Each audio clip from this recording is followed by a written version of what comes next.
에베소 1장, 2장, 3장은 교리적인 문제를 기록했어요. 우리가 하나님의 말씀대로 교리적으로 살아야 되고 교리적으로 바르게 믿어야 되거든요. 그런데 4장, 5장, 6장은 성도들의 생활 문제를 다루고 있습니다. 4장에서는 옛사람을 벗어버리고 새사람답게 살아라. 6장에서는 자식 노릇 잘하고 부모 노릇 잘해라. 그리고 하나님의 전신갑주를 입고 마귀를 물리치고 이기면서 살아야 된다. 그것을 말씀했고 5장에서는 빛의 자녀가 되었으니 빛의 자녀답게 살아라. 한번 따라합시다. 빛의 자녀들처럼 행하라. 그래서 오늘은 빛의 자녀들처럼 이런 제목으로 이 본문을 상고하면서 은혜를 나누고자 합니다. 성도가 예수 믿고 옛사람을 벗어버리고 교회에 나왔다고 해서 어둠의 일을 전혀 다 벗은 것은 아니에요. 교회를 나와서 빛의 자녀가 되었지만은 잘못하면 어둠에 갈 수도 있고 죄를 지을 수도 있다는 거예요. 그래서 오늘 이 본문에는 빛의 자녀들처럼 행하라는 말은 빛의 자녀이기 때문에 빛의 자녀들답게 살아야 되는데 어둠에 거하거나 죄를 짓고 살면 안 된다. 그것을 우리에게 교훈해 주고 있는 거지요. 장로교 교리는 새 사람이 되었기 때문에 날마다 성화되어 가야 돼요. 완전히 성화가 다 되면 죄 안 지어요. 성화가 다 되면 어둠에 거하지 않아요. 그러나 죽을 때까지 우리가 성화되어야 될 줄 믿습니다. 하나님의 말씀 듣고 기도하고 회개하면서 믿음으로 살려고 말씀대로 살려고 노력하면서 날마다 성화되어가는 과정 속에 있는 거죠. 성화가 다 되면 실수도 안 하고 죄를 안 범해요. 모세가 그렇게 위대한 선지자지만은 모세도 무리바에서 반석을 2번이나 내리치면서 내가 너희를 위하여 물을 내리라. 이게 큰 실수였잖아요. 그것 때문에 가나안 구경만 하고 가나안 땅에 못 들어갔어요. 믿음의 조상 아브라함을 보세요. 믿음의 조상이고 말씀을 쫓아가고 그렇게 독자를 바칠 만큼 했는데도 아브라함도 믿음이 약할 때는 거짓말을 2번이나 하는 실수를 저질렀어요. 그러나 우리 성도는 이 세상에 살 때에 할 수만 있다면 어두운 가운데 살지 말고 실수하지 말고 죄짓지 말고 빛 가운데 행하는 성도가 되시기를 축원합니다.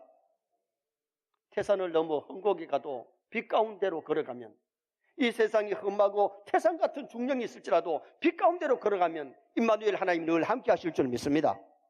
그래서 어두움의 일은 완전히 벗어버리고 죄악을 멀리하고 믿음으로 승리할 수 있는 성도의 삶을 살아가야 되는 거지요. 성 어거스틴을 잘 아십니다. 젊을 때에 명석한 지혜를 가지고 있었지만은 그런 방탕한 길을 걸었는데 16세, 17세 때에 결혼도 안 한 사람이 술집 여자하고 잠을 자가지고 애를 뵌 사람이 어거스틴이 술을 너무 좋아하고 방탕한 삶을 살았는데 사람이 죄를 지으면 혐오감을 느끼잖아요. 죄를 지으면 죄책감이 오잖아요.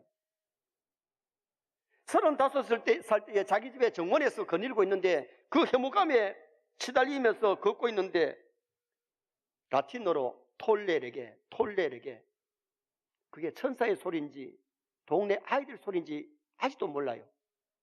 그의 귀에 톨레르게를 하는 소리를 듣고서 방 안에 들어가서 두루마리 성경을 탁 펴는데 로마서 13장 12절 말씀, 밤이 깊고 낮이 가까웠으니 그러므로 어두움의 일을 벗고 빛의 갑옷을 입자. 방탕과 술 취하지 말며. 그 말씀이 그의 가슴에 팍 꼽히는데 무릎을 꿇고 얘기하고, 그리고 신앙생활을 하면서 기독교 역사에 큰 빛을 발했던 사람이 성 어거스틴이에요. 아버지는 만이교인이고 엄마는 기독교인인데 엄마가 그렇게 기도하고 말씀대로 살라 그랬는데도 방탕한 삶을 살던 어거스틴이 하나님의 말씀이 그의 심령에 콱 바뀌면서 어두움의 일을 청산해버리고 새 사람이 되어서 하나님 앞에 귀하게 아름답게 쓰임받는 아름다운 일꾼이 됐어요. 우리 세인의 성도들도 어둠의 일을 다 벗어버리고 오늘 빛의 갑옷을 입을 수 있기를 주님의 이름으로 축원합니다. 그러면 빛의 자녀들처럼 행하려면 어떻게 해야 되느냐? 첫째는 우리 자신이 빛의 자녀임을 알아야 돼요. 자, 8절 말씀 우리 다 같이 한번 읽으시겠습니다. 8절. 너희가 전에는 어둠이 되니 이제는 주 안에서 빛이라. 빛의 자녀들처럼 행하라. 따라합시다. 이제는 주 안에서 빛이라. 빛이신 예수님을 영접했기 때문에 빛의 자녀가 됐어요. 빛의 자녀이기 때문에 가는 곳마다 어둠을 물리치고 어둠을 멀리해야 되는데 어둠에 빠져가지고 어두운 가운데 살면 안 된다는 거잖아요. 어둠이 뭐냐? 어둠은 죄를 어둠으로 간주한 겁니다. 하나님과 교제가 끊어진 상태, 영이 죽어 있고 공중것에 잡은 마귀의 종로로 사는 것을 어둠이라고 표현을 했어요. 우리는 어둠에 사는 것이 아니고 예수 믿기 전에 어둠에 거했지만 예수 믿고 나서는 빛 가운데 살아가야 된다. 요한복음 13장 30절 말씀에 보면 유다가 그 조각을 받고 곧 나가니 밤이라라. 실제로 밤이었습니다. 그러나 세상에 빛으로 오신 예수님을 뒤에 두고 예수님을 팔러 가는 가룟유다의 마음이나 삶은 캄캄한 어둠이었다는 겁니다. 지금도 돈 몇 푼에 양심을 팔고 신앙을 팔고 빛이신 예수님을 팔아먹는 행위는 어둠에 행한 행위입니다. 소크라테스 제자 중에 디오게네스라고 하는 제자가 있었는데 아덴시에서 살면서 대낮에 등불에 불을 밝혀가지고 등을 들고 다닙니다. 어둡다. 어둡다 하고 등을 들고 다니니까 가까이 있는 사람들이 이 사람아 대낮인데 뭐가 어둡냐고. 사람들의 양심이 어둡고 이 나라의 장래가 어둡습니다. 그래서 등불을 대낮에 들고 다니면서 그 시대를 깨우기 위해서 등불을 들고 다녔다는 겁니다. 오늘날 또 많은 사람들이 빛 가운데 행하는 것이 아니라 교회를 다니면서도 어두운 가운데 행하는 사람들이 너무 많기 때문에 이 에베소 교회에 주신 메시지가 빛의 자녀들처럼 행하라고 우리에게 일러주는 메시지잖아요. 우리는 하나님이 주신 양심을 지키고 말씀을 지키고 윤리도덕을 잘 지키는 성도가 되어야 될 줄 믿습니다. 신앙인이 신앙 양심을 못 지키고 믿음을 못 지키고 말씀을 못 지키면 세상 사람보다 별 나은 것이 없잖아요. 쌤 다 어둠인데요 뭐. 태양이 없으면 지구의 모든 생물과 초목, 짐승이나 사람이 살 수가 없어요. 태양은 반드시 있어야 돼요. 주님은 어두운 세상에 빛으로 오신 줄 믿습니다. 요한복음 9장 5절에 내가 세상에 있는 동안에는 세상의 빛이라 말씀했고 요한복음 12장 46절에 나는 빛으로 세상에 왔나니 물은 나를 믿는 자로 이 어둠에 가지 않게 하리 합니다. 정말 예수님을 내 마음이 영접하면 빛이 들어오면 어둠이 물러가야 되고 마음의 어둠, 삶의 어둠 그리고 어두운 세상에 빛으로 살아가는 그러한 글찬이 될 수 있음을 성경이 우리에게 보여주고 있잖아요. 요한복음 8장에 보면 예수님이 회당에서 성경을 가르치실 때에 성전에서 말씀을 가르칠 때에 사람들이 가늠하다 현장에 잡힌 여인을 끌고 와요. 손에 돌을 들고 예수님 죽일까요? 살릴까요? 칠까요? 말까요? 그때 예수님이 죄 없는 자가 돌로 쳐라. 죄 없는 자가 돌로 쳐라. 사람의 양심이 나도 죄가 있는데 남을 정죄할 수 있나? 하나씩 다 나가버리고 없어요. 그때 예수님이 그 여자에게 나도 너를 정죄치 아니하노니 가서 다시는 죄를 짓지 마라. 용서해 주시고 살려주세요. 빛이신 예수님이 말씀하시니까 그 사람들의 심령이 어두운 심령이 남을 죽이려고 돌로 치려고 정죄하는 그들의 마음에 빛이 들어가니까 양심의 가책을 받고 다 가버렸잖아요. 예수님은 양심을 밝히는 빛이신 줄 믿습니다. 오늘도 정말 빛이신 예수님을 내 마음에 모시고 산다면 내 심령이 밝을 뿐만 아니라 내 삶이 달라지는 거예요. 어두운 가운데 거하지 아니고 빛 가운데 거할 수 있는 아름다운 성도가 될 수 있음을 성경이 우리에게 보여줍니다. 자기를 칭찬하고 남을 칭찬하고 부정적인 사람이 아니라 긍정적으로 살면 자기가 긍정적인 사람이 되고 남을 행복하게 만들어주지만은 부정적으로 말하고 부정적으로 살면 자기만 괴로울 뿐만 아니라 남을 괴롭게 하면서 사는 그런 못난이가 되고 마는 거예요. 우리는 과거에는 어둠의 자식이었는데 마귀의 종로로 됐는데 예수님을 영접하고 예수 믿고 나서는 하나님의 자녀 되고 천국 백성 됐잖아요. 손 한번 내시기 바랍니다. 나는 하나님의 자녀다. 나는 빛의 자녀다. 믿습니까? 이 행복감, 하나님의 자녀 된 거, 천국 시민 된 거 감사하면서 살면 정말 더 빛 가운데 거할 수 있는 성도가 되는데 이걸 망각하면 안 돼요. 세상 사람하고 똑같이 지옥 백성하고 똑같이 살면 안 돼요. 하나님의 자녀이기 때문에 빛의 자녀가 되었기 때문에 빛의 자녀들처럼 살려고 노력하는 성도가 되어야 됩니다. 두 번째로 빛의 자녀들처럼 행하려면 빛의 열매는 착함과 의로움과 진실함임을 아셔야 돼요. 빛의 열매가 뭔지를 아셔야 되는데 자 9절 말씀 우리 다 같이 또 한번 읽으시겠습니다. 빛의 열매는 모든 착함과 의로움과 진실함에 있느니라. 한번 물어봅시다. 열매가 살아있는 나무에 열려요? 죽은 나무에게 열려요? 살아있는 나무에, 죽은 나무에는 아무리 물을 주고 비료를 줘도 거기는 열매가 맺힐 수 없어요. 세상 사람은 영적으로 죽어있기 때문에 거기에는 참으로 좋은 열매가 맺혀지지 않아요. 그러나 빛의 자녀에게는 빛의 자녀의 열매를 맺는데, 자, 또 물어봅시다. 과일 나무를 심어 놓으면 심자마자 열매가 열립니까? 어느 정도 자라야 열매가 열립니까? 자라야 열매 맺어요.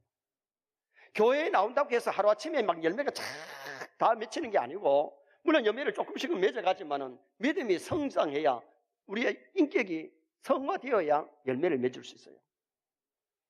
보통 겨울에 보면 오래된 나무도, 과일 나무도 죽은 나무처럼 잎이 다 떨어지고 앙상한데, 봄이 되면 움이 돋고 잎이 핍니다.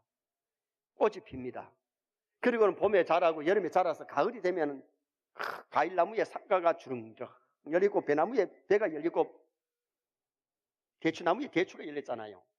그 열매를 보면 대추나무인지 사과나무인지 배나무인지를 알 수 있단 말이에요. 내가 진짜 예수 닮는 사람이라면 오늘 이 열매를 아름답게 빛의 자녀이면 빛의 열매를 맺어야 되는데, 그러면 빛의 열매가 뭐냐? 신앙이 성장하면 어떤 열매를 맺느냐? 착한 열매를 맺어야 된다.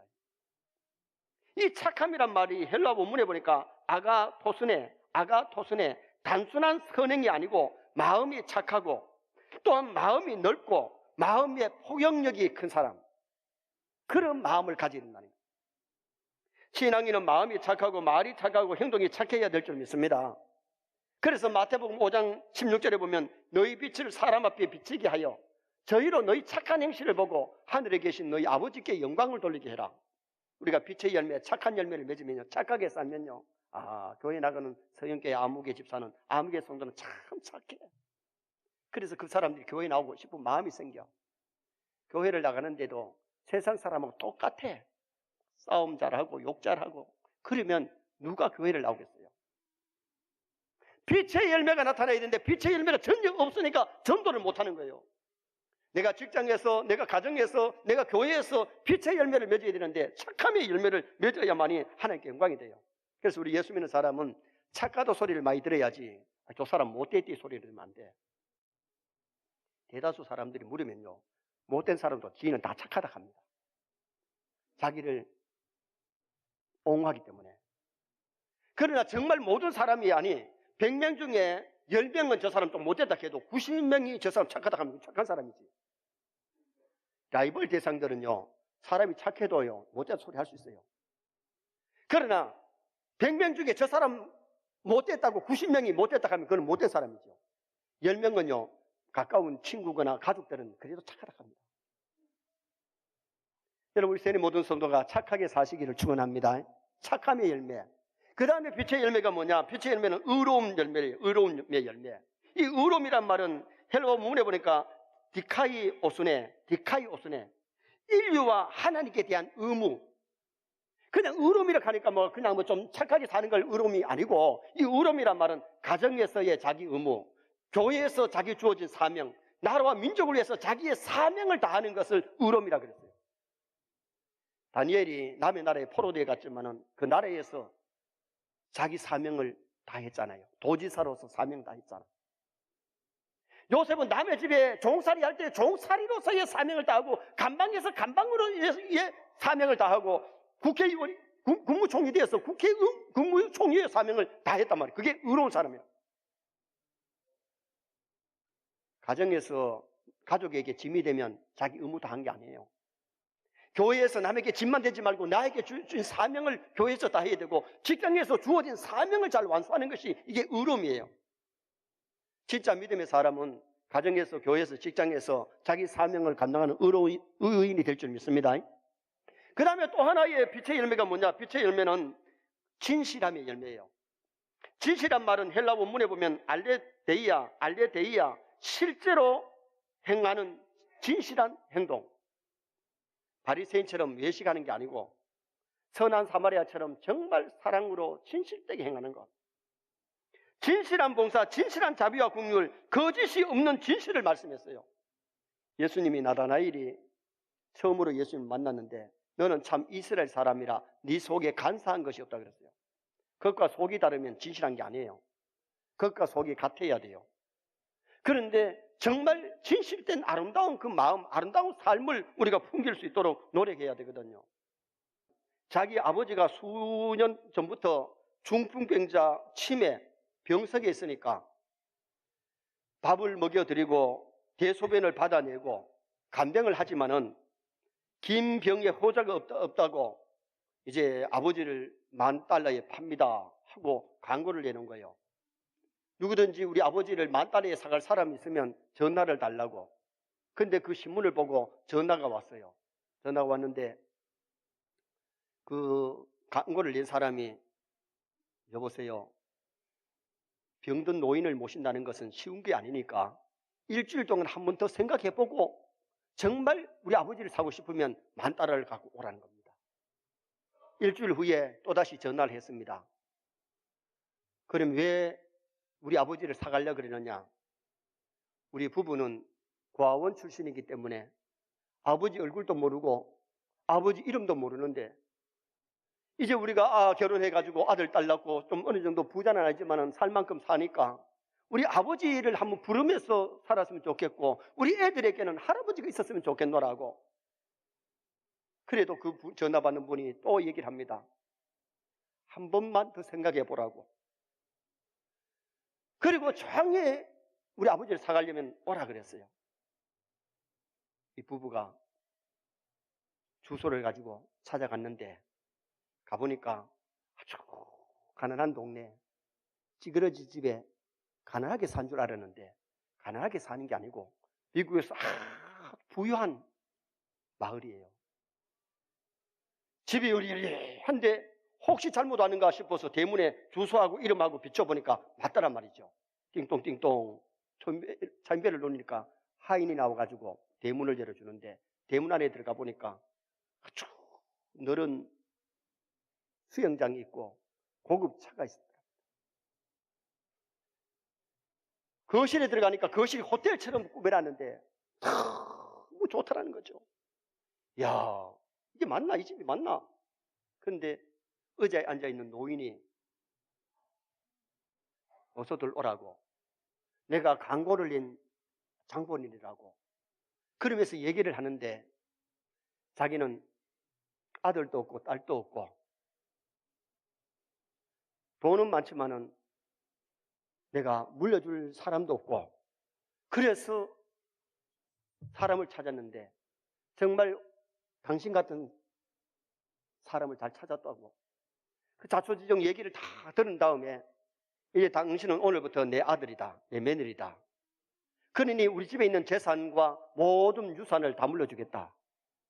속히 가서 네 아들, 딸, 내 아들, 손자, 손녀 데리고 와서 우리 집에서 같이 살자고.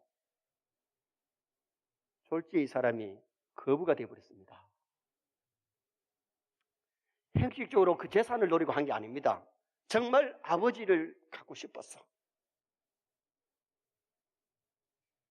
오늘 우리가 내 아버지가 아니래도 남의 아버지를 내 아버지처럼 모든 사람을 내 형제처럼 하도 그래 안 해가지고 아멘이 안 되죠. 그렇지 않은 선한 사마리아 사람처럼 살아야 될 줄 믿습니다. 정말 우리가 이 세상을 살 때에 착하게 살고 의롭게 사명 다하면서 살고 진실되게 살면 내 삶만 행복한 것이 아니라 남을 행복하게 해주면서 살아가는 성도가 되는 거예요. 정말 빛의 자녀들답게 살면 내 가족을 행복하게, 내 교우를 행복하게, 직장의 동료를 행복하게, 만나는 모든 이웃을 강도 같은 이웃이 아니라 제사장과 레위인 같은 이웃이 아니라 선한 사마리아 같은 이웃이 될 수 있어요. 세뇌 모든 성도가 빛의 열매를 맺되 착함과 의로움과 진실의 열매를 날마다 맺어가기를 주님의 이름으로 축원합니다. 마지막 세 번째로 빛의 자녀는 어두움에 참여하지 말아야 될 것을 말씀했어요. 자, 11절 말씀도 다 같이 한번 읽으시겠습니다. 너희는 열매 없는 어두움의 일에 참여하지 말고 도리어 책망하라. 어두운 가운데 행하면 빛의 열매가 전혀 맺히지 않아요. 어두움을 책망하고 어두움을 멀리하면서 살아가라. 빛의 자녀는 어두움에 거하면 옛생활로 돌아가는 것이기 때문에 옛생활로 돌아가지 말라는 거예요. 돼지가 주인이 모욕을 싹 시켜줘서 깨끗했는데 다시 똥구덩이에 들어가 뒹굴면 씻으나 마나예요. 우리가 예수 믿고 거듭나고 죄를 회개했으면 빛 가운데 살아야지 어두운 가운데 다시 빠지면 안 된다는 겁니다. 그래서 어두움이 뭐냐? 그 앞서 3, 4절이 나타나는데, 자, 3절, 4절 말씀 또 한번 읽어보시겠습니다. 음행과 온갖 더러운 것과 탐욕은 너희 중에서 그 이름조차도 부르지 말라. 이는 성도에게 마땅한 바니라. 누추한 거 어리석은 말이나 희롱의 말이 마땅치 아니하니 오히려 감사하는 일을 하라. 어둠의 일이 지하 가운데 일이기 때문에 이런 것들을 멀리해라. 그리고 이러한 일을 행하면 어떻게 되느냐? 그 결과를 말씀했는데, 자, 5절 말씀 또 한번 읽으십시다. 너희는 정녕 이것을 알거니와 음행하는 자나 더러운 자나 탐하는 자 곧 우상 숭배자는 다 그리스도와 하나님 나라의 기업을 얻지 못하리니. 여러분, 음행하는 자들, 더러운 자들, 탐하는 자들, 우상 숭배자는 하나님 나라에 못 들어간다는 말은 무슨 말입니까? 하늘나라 천국은 밤이 없어요. 어둠이 없어요. 대낮같이 환하고 어둠이 없는 나라가 천국이에요. 그런데 그 하늘나라에 못 들어가면 어디 가느냐? 캄캄한 밤만 있는 낮이 없는 캄캄한 지옥에 떨어지는 것. 어둠의 자식들은 세상 떠나면 지옥 갑니다. 어둠에 떨어집니다. 빛의 자녀들만은 네 천국 갈 줄 믿습니다. 그런데 여러분, 이런 죄악을 회개하지 않고 이런 죄를 계속 행하면 그 사람은 하늘나라 기업을 얻지 못한다. 그것을 말씀해 주고 있는 거예요. 사람들이 이런 죄를 지을 때는 12절 말씀처럼 은밀하게 행합니다. 남몰래 행하죠. 그런데 그것이 드러나는 날은 부끄러움을 당하는데 왜 이렇게 부끄러운 일을 행하느냐? 자, 14절 말씀 또 한번 읽으시겠습니다. 그러므로 이르기를 잠자는 자여 깨어서 죽은 자들 가운데서 일어나라. 그리스도께서 너희에게 비추이리라 하셨느니라. 영적으로 잠자는 자, 영적으로 죽은 사람은 빛을 못 받은 사람이기 때문에 계속 어두운 가운데 행하는 거예요. 여러분, 정말 우리가 예수 믿고 빛을 받은 줄 믿습니다. 빛이신 예수님을 영접하여 믿는 사람은 믿음이 성숙하면 알아요. 내가 빛을 영접했는지 안 했는지, 내가 예수님을 영접했는지 안 믿는지, 내가 하나님의 자녀인지 아닌지 안단 말이에요. 초보는 자는 모를 수 있어요. 어린 아이가 뱃속에서 나와도 어릴 때는 며칠 날 생일인지도 모르고 내가 태어난지도 모르고 사람인지도 잘 몰라요. 어린 좀 성장해야 내가 언제쯤 태어났구나, 나는 사람이구나, 그걸 알게 되는 거예요. 믿음이 성숙하면 내가 빛의 자녀이고 하나님의 자녀 된 것을 알고 어둠을 멀리하고 그렇게 믿음으로 살아가는 성도가 될 수 있어요. 이사야 60장 1절에 보면 일어나라 빛을 발하라 이는 내 빛이 이르렀고 여호와의 영광이 내 위에 임하였습니다. 이 시대의 어두운 세상에 일어나서 우리가 빛을 발해야 될 줄 믿습니다. 일어나 빛을 발하라. 빛을 발해야 돼요. 다른 스스로 빛을 못 발하게 합니다. 발광체가 아니고 반사체입니다. 빛이신 예수님의 빛을 우리가 받아서 어두운 세상에 남들에게 비춰주는 빛이 되도록 노력해야 되죠. 예수님 없으면 영적으로 죽어 있는데 빛이신 예수님 영접하면 빛의 자녀가 되었으니 일어나서 빛을 발하라. 이 작은 나의 빛, 비치게 할 테야. 이 작은 나의 빛을 내 가정에서 비추고 내 교회에서 내 직장에서 내가 만나는 사람에게 그리스도의 빛을 발할 수 있는 그런 크리스찬이 된다면 하나님 앞에 가서 칭찬과 상급 받을 수 있죠. 빛은 빛인데 도간에 덮어놨기 때문에 까마야 빛이 있는지 없는지 몰라. 저 사람이 예수 믿는지 안 믿는지 몰라. 그런 신앙생활을 했다면 잘한 게 아니잖아요.